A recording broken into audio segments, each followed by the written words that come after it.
Distribusi neuron pada susunan saraf pusat dan saraf tepi memiliki pola yang spesifik. Neuron dapat menginervasi struktur anatomi secara bilateral ataupun unilateral, baik ke satu sisi, ipsilateral, ataupun ke sisi yang berbeda, kontralateral. Pola neuron yang unik tidak hanya sebatas lateralisasi, namun juga adanya distribusi struktur organ yang diatur. Sebagai contoh adanya homunculus kekakuan yang berbeda dengan homunculus tangan atau wajah di korteks, atau laminasi servikal hingga sakral yang berbeda di medula spinalis. Pola distribusi lainnya misalnya pola segmentasi atau level pada lesi medula spinalis atau pola dermatomal pada lesi radix, akar saraf. Hal ini akan memudahkan biaya tempat lesi berdasarkan pendistribusiannya. Pasien dengan keluhan kelemahan sisi kanan, maka akan menurut lesi di korteks, subkorteks. Batang otak sisi kiri atau medula spinalis sisi kanan. Berbeda jika keluhan kelemahan kedua kekakuan, maka akan dipikirkan lesi medula spinalis di segmen bawah servikal atau lesi radix dan saraf bilateral perifer. Distribusi yang penting diperhatikan adalah gejala predominansi, gejala yang lebih berat, serta ekstensi gejala yang lebih dahulu muncul serta perluasannya.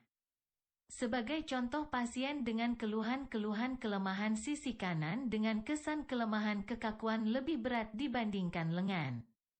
Dalam hal ini, lokasi lesi lebih ditata pada korteks, terutama bagian frontal parasagital yang terdapat homunculus tangguh. Pasien dengan kelemahan dengan bagian proksimal lebih berat dibandingkan distal, maka lebih memikirkan lesi otot atau saraf otot yang kencang dibandingkan lesi saraf perifer. Terkait dengan ekstensi gejala, pasien dengan kelemahan keempat anggota gerak yang dimulai pada kedua lengan lebih lanjut tungkai tanpa gangguan di area bokong lebih pikirannya lesi intramedula dibandingkan lesi ekstramedula atau intramedula bagian periferal. Hal ini dikaitkan dengan distribusi lamina servikal hingga sakral. Gejala penyerta. Gejala penyerta dapat berupa gejala neurologis ataupun non-neurologis. Adanya gejala penyerta neurologi akan membantu mempertajam lokalisasi lesi, karena beberapa jaras dapat terdistribusi di satu lokasi yang sama. Karena itu depresi akan lebih akurat bila ditemukan lebih dari satu gejala dibandingkan hanya mengandalkan satu gejala klinis. Misalnya pasien dengan pandangan double yang menunjukkan kemungkinan adanya paresis nervus oculomotor, dapat diproses lesi di mesencephalon, lesi di luar mesencephalon hingga orbita. Apabila pasien juga mengalami kelemahan motorik atau gangguan koordinasi, maka pikirkanlah lesi di mesencephalon. Apabila disertai dengan hipestesi wajah dapat dipikirkan lesi di luar mesencephalon seperti sinus cavernosus. Apabila disertai gangguan penglihatan dapat sekitar lesi di orbita.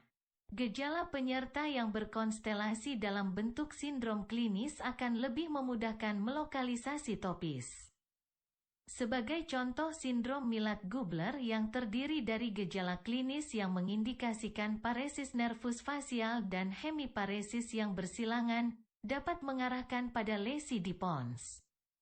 Gangguan saraf dapat disebabkan oleh disfungsi dari berbagai sistem di tubuh, seperti kardiovaskular, hemostasis, gastrointestinal, dan sebagainya.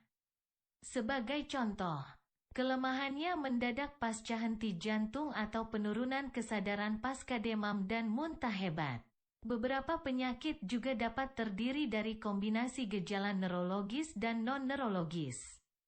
Sebagai contoh, ataksia Friedreich terdapat gejala neurologis berupa gangguan koordinasi dan keseimbangan, serta gejala non-neurologis seperti gejala gangguan jantung, kardiomiopati, dan gejala yang mengindikasikan adanya diabetes mellitus, seperti polidipsi atau poliuria. Dengan demikian, Gejala non-neurologis dapat terjadi memberikan informasi terkait etiologi yang landasan.